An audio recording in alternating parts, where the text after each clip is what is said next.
The Philosophical Scripture Essays, First Series, is brought to you by Not a Prophet org, the place on the internet to find spiritual guidance powered by artificial intelligence.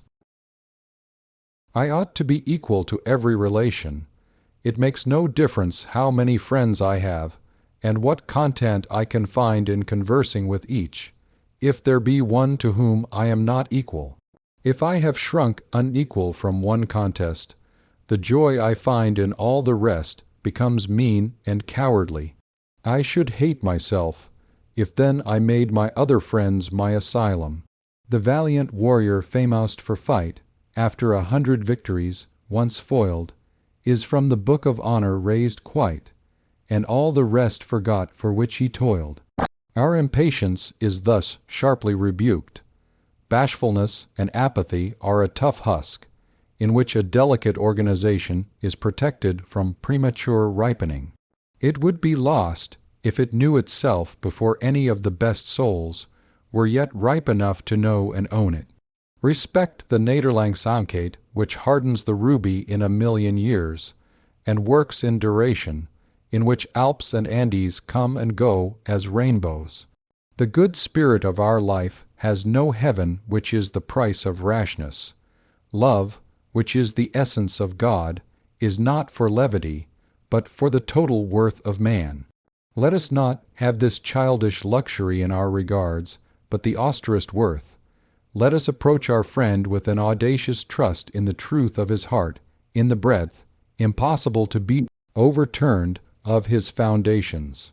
The attractions of this subject are not to be resisted, and I leave, for the time, all account of subordinate social benefit, to speak of that select and sacred relation which is a kind of absolute, and which even leaves the language of love suspicious and common. So much is this purer, and nothing is so much divine. I do not wish to treat friendships daintily, but with roughest courage. When they are real, they are not glass threads or frostwork, but the solidest thing we know. For now, after so many ages of experience, what do we know of nature or of ourselves? Not one step has man taken toward the solution of the problem of his destiny. In one condemnation of folly stand the whole universe of men. But the sweet sincerity of joy and peace, which I draw from this alliance with my brother's soul, is the nut itself, whereof all nature and all thought is but the husk and shell. Happy is the house that shelters a friend. It might well be built, like a festal bower or arch, to entertain him a single day. Happier, if he know the solemnity of that relation, and honor its law. He who offers himself a candidate for that covenant comes up, like an Olympian, to the great games, where the first, born of the world, are the competitors.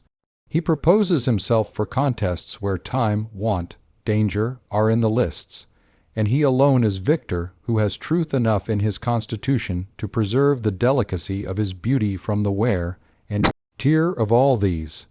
The gifts of fortune may be present or absent, but all the speed in that contest depends on intrinsic nobleness and the contempt of trifles. There are two elements that go to the composition of friendship, each so sovereign that I can detect no superiority in either, no reason why either should be first named. One is truth. A friend is a person with whom I may be sincere. Before him I may think aloud. I am arrived at last in the presence of a man so real and equal, that I may drop even those undermost garments of dissimulation, courtesy, and second thought, which men never put off, and may deal with him with the simplicity and wholeness with which one chemical atom meets another. Sincerity is the luxury allowed, like diadems and authority, only to the highest rank, that being permitted to speak truth, as having none above it to court or conform unto. Every man alone is sincere. At the entrance of a second person, hypocrisy begins. We parry and fend the approach of our fellow, man by compliments, by gossip, by amusements, by affairs. We cover up our thought from him under 100 folds. I knew a man who, under a certain religious frenzy, cast off this drapery, and, omitting all compliment and commonplace, spoke to the conscience of every person he encountered, and that with great insight and beauty. At first he was resisted, and all men agreed he was mad. But persisting, as indeed he could not help doing, for some time in this course, he attained to the advantage of bringing every man of his acquaintance into true relations with him. No man would think of speaking falsely with him, or of putting him off with any chat of markets or reading rooms. But every man was constrained by so much sincerity to the like plain-dealing, and what love of nature, what poetry, what symbol of truth he had, he did certainly show him. But to most of us, society shows not its face and eye, but its side and its back. To stand in true relations with men in a false age is worth a fit of insanity, is it not? We can seldom go erect. Almost every man we meet requires some civility, requires to be humored. He has some fame, some talent, some whim of religion or philanthropy in his head that is not to be questioned, and which spoils all conversation with him. But a friend is a sane man who exercises not my ingenuity, but me. My friend gives me entertainment without requiring any stipulation on my part. A friend, therefore, is a sort of paradox in nature. I who alone am, I who see nothing in nature whose existence I can affirm with equal evidence to my own, behold now the semblance of my being in all its height, variety, and curiosity, reiterated in a foreign form, so that a friend may well be reckoned the masterpiece of nature. The other element of friendship is tenderness. We are holden to men by every sort of tie, by blood, by pride, by fear, by hope, by lucre, by lust, by hate, by admiration, by every circumstance and badge and trifle. But we can scarce believe that so much character can subsist in another as to draw us by love. Can another be so blessed, and we so pure, that we can offer him tenderness? When a man becomes dear to me, I have touched the goal of fortune. I find very little written directly to the heart of this matter in books, and yet I have one text which I cannot choose but remember. My author says, I offer myself faintly and bluntly to those whose I effectually am, and tender myself least to him to whom I am the most devoted. I wish that friendship should have feet, as well as eyes and eloquence. It must plant itself on the ground before it vaults over the moon. I wish it to be a little of a citizen before it is quite a cherub. We chide the citizen because he makes love a commodity. It is an exchange of gifts, of useful loans. It is good neighborhood. It watches with the sick. It holds the pall at the funeral, and quite loses sight of the delicacies and nobility of the relation. But though we cannot find the god under this disguise of a sutler, yet, on the other hand, we cannot forgive the poet if he spins his thread too fine, and does not substantiate his romance by the municipal virtues of justice, punctuality, fidelity, and pity. I hate the prostitution of the name of friendship to signify modish and worldly alliances. I much prefer the company of ploughboys and tin peddlers to the silken and perfumed amity which celebrates its days of encounter by a frivolous display, by rides in a curricle, and dinners at the best taverns. The end of friendship is a commerce the most strict and homely that can be joined, more strict than any of which we have experience. It is for aid and comfort through all the relations and passages of life and death. It is fit for serene days and graceful gifts and country rambles, but also for rough roads and hard fare, shipwreck, poverty, and persecution. It keeps company with the sallies of the wit and the trances of religion. We are to dignify to each other the daily needs and offices of man's life, and embellish it by courage, wisdom, and unity.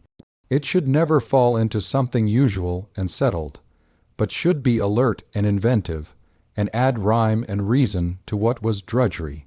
Friendship may be said to require natures so rare and costly, each so well-tempered and so happily adapted, and withal so circumstanced, for even in that particular, a poet says, love demands that the parties be altogether paired, that its satisfaction can very seldom be assured.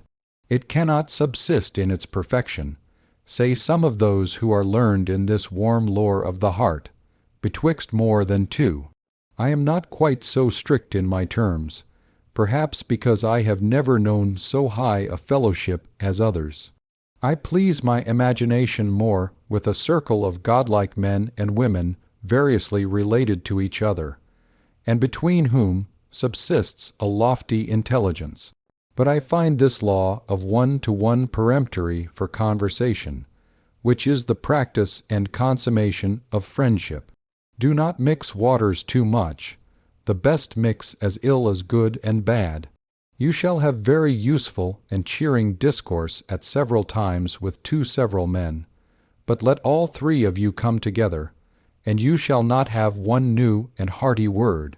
Two may talk, and one may hear, but three cannot take part in a conversation of the most sincere and searching sort. In good company there is never such discourse between two, across the table, as takes place when you leave them alone. In good company, the individuals merge their egotism into a social soul, exactly coextensive with the several consciousnesses there present. No partialities of friend to friend, no fondnesses of brother to sister, of wife to husband, are there pertinent, but quite otherwise. Only he may then speak who can sail on the common thought of the party, and not poorly limited to his own. Now this convention, which good sense demands, destroys the high freedom of great conversation, which requires an absolute running of two souls into one. No two men, but, being left alone with each other, enter into simpler relations. Yet it is affinity that determines which two shall converse. Unrelated men give little joy to each other, will never suspect the latent powers of each. We talk sometimes of a great talent for conversation, as if it were a permanent property in some individuals. Conversation is an evanescent relation, no more. A man is reputed to have thought and eloquence.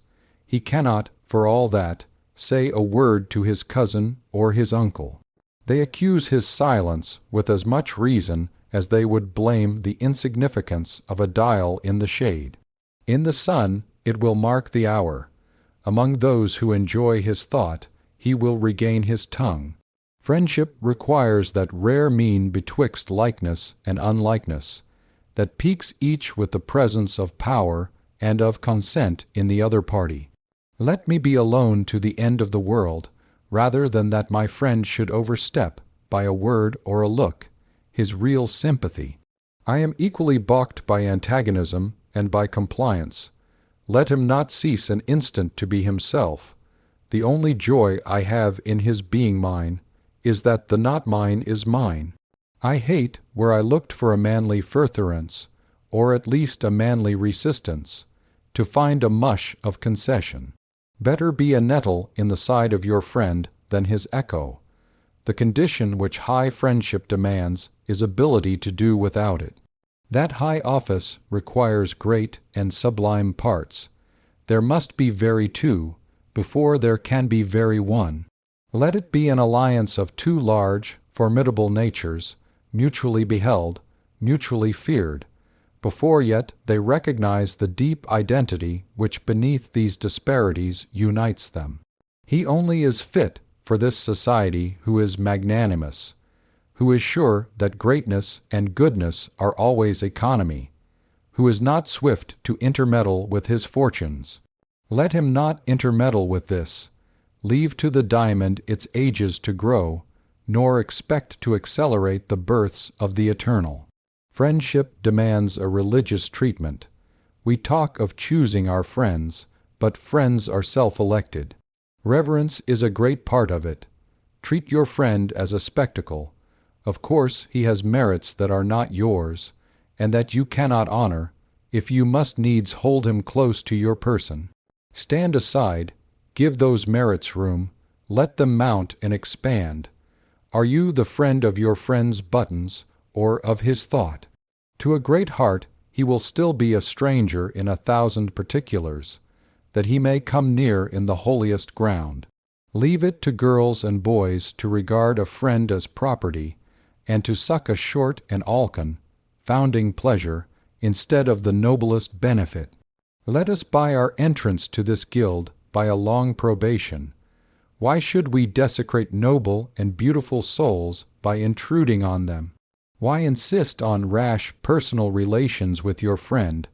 Why go to his house, or know his mother and brother and sisters? Why be visited by him at your own? Are these things material to our covenant? Leave this touching and clawing.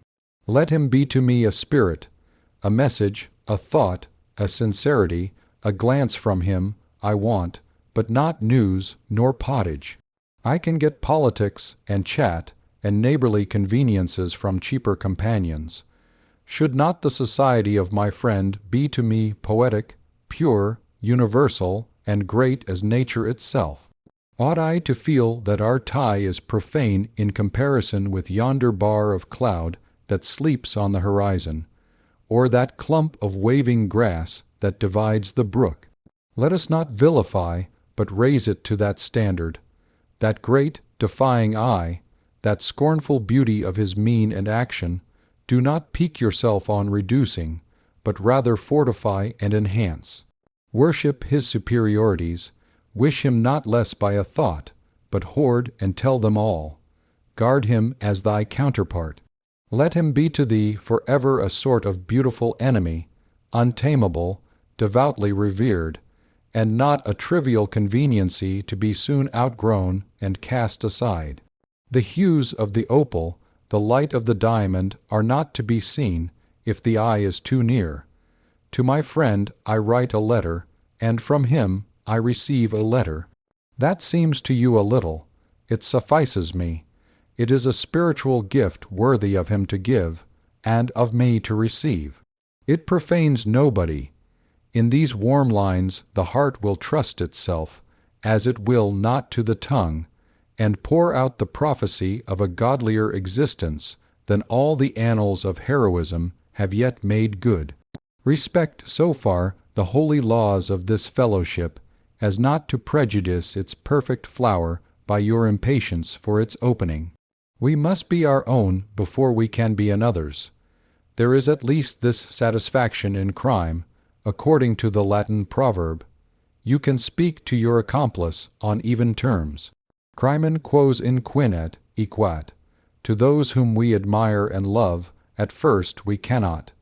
Yet the least defect of self-possession vitiates, in my judgment, the entire relation. There can never be deep peace between two spirits, never mutual respect, until, in their dialogue, each stands for the whole world.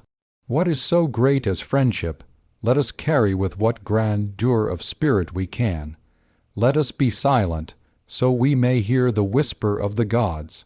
Let us not interfere. Who set you to cast about what you should say to the select souls, or how to say anything to such? No matter how ingenious, no matter how graceful and bland, there are innumerable degrees of folly and wisdom, and for you to say aught is to be frivolous. Wait, and thy heart shall speak. Wait until the necessary and everlasting overpowers you, until day and night avail themselves of your lips. The only reward of virtue is virtue. The only way to have a friend is to be one. You shall not come nearer a man by getting into his house. If unlike, his soul only flees the faster from you, and you shall never catch a true glance of his eye. We see the noble afar off, and they repel us. Why should we intrude? Late, very late, we perceive that no arrangements, no introductions, no consuetudes or habits of society, would be of any avail to establish us in such relations with them as we desire, but solely the uprise of nature in us to the same degree it is in them. Then shall we meet as water with water, and if we should not meet them then, we shall not want them, for we are already they. In the last analysis, love is only the reflection of a man's own worthiness from other men.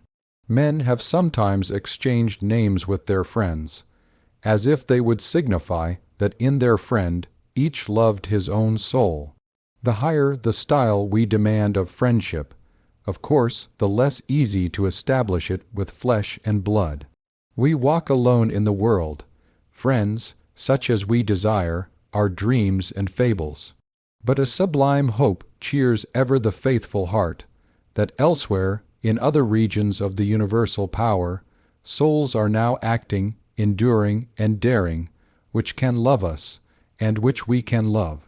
We may congratulate ourselves that the period of non-age, of follies, of blunders, and of shame is passed in solitude, and when we are finished men, we shall grasp heroic hands in heroic hands. Only be admonished by what you already see, not to strike leagues of friendship with cheap persons, where no friendship can be. Our impatience betrays us into rash and foolish alliances which no God attends. By persisting in your path, though you forfeit the little you gain the great. You demonstrate yourself so as to put yourself out of the reach of false relations, and you draw to you the first, born of the world, those rare pilgrims whereof only one or two wander in nature at once, and before whom the vulgar great show as spectres and shadows merely. It is foolish to be afraid of making our ties too spiritual, as if so we could lose any genuine love. Whatever correction of our popular views we make from insight, nature will be sure to bear us out in, and though it seem to rob us of some joy, will repay us with a greater.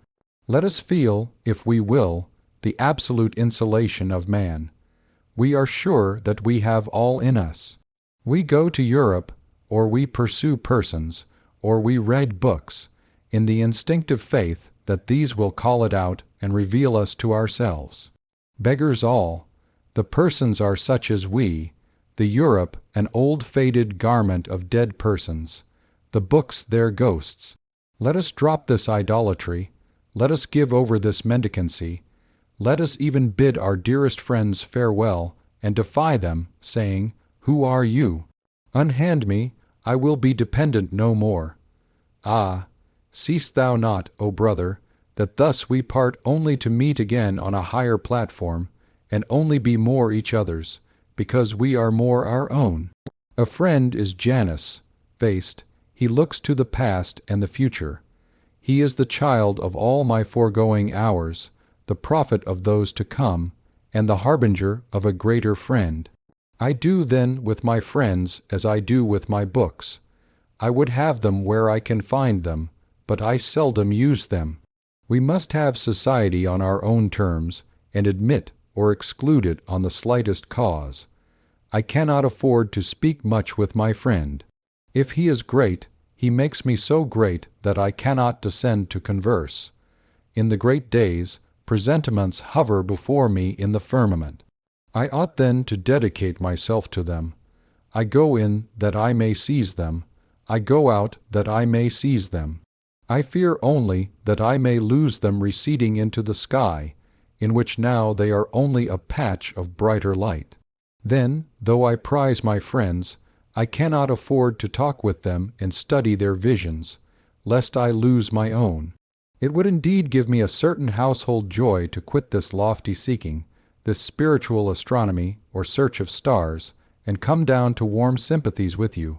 But then I know well I shall mourn always the vanishing of my mighty gods. It is true, next week I shall have languid moods, when I can well afford to occupy myself with foreign objects. Then I shall regret the lost literature of your mind, and wish you were by my side again. But if you come, perhaps you will fill my mind only with new visions, not with yourself, but with your lustres, and I shall not be able any more than now to converse with you. So I will owe to my friends this evanescent intercourse. I will receive from them, not what they have, but what they are. They shall give me that which properly they cannot give, but which emanates from them. But they shall not hold me by any relations less subtile and pure. We will meet as though we met not, and part as though we parted not. It has seemed to me lately more possible than I knew, greatly, on one side, other. Why should I cumber myself with regrets that the receiver is not capacious? It never troubles the sun that some of his rays fall wide and vain into ungrateful space, and only a small part on the reflecting planet. Let your greatness educate the crude and cold companion. If he is unequal, he will presently pass away. But thou art enlarged by thy own shining, and, no longer a mate for frogs and worms, dost soar and burn with the gods of the Empyrean. It is thought a disgrace to love unrequited, but the great will see that true love cannot be unrequited. True love transcends the unworthy object, and dwells and broods on the eternal, and when the poor interposed mask crumbles, it is not sad, but feels rid of so much earth, and feels its independency the surer. Yet these things may hardly be said without a sort of treachery to the relation. The essence of friendship is entireness, a total magnanimity and trust. It must not surmise or provide for infirmity. It treats its object as a god, that it may deify both. Prudence theme no poet gladly sung, fair to old and foul to young. Scorn not thou the love of parts, and the articles of arts. Grandeur of the perfect sphere, thanks the atoms that cohere.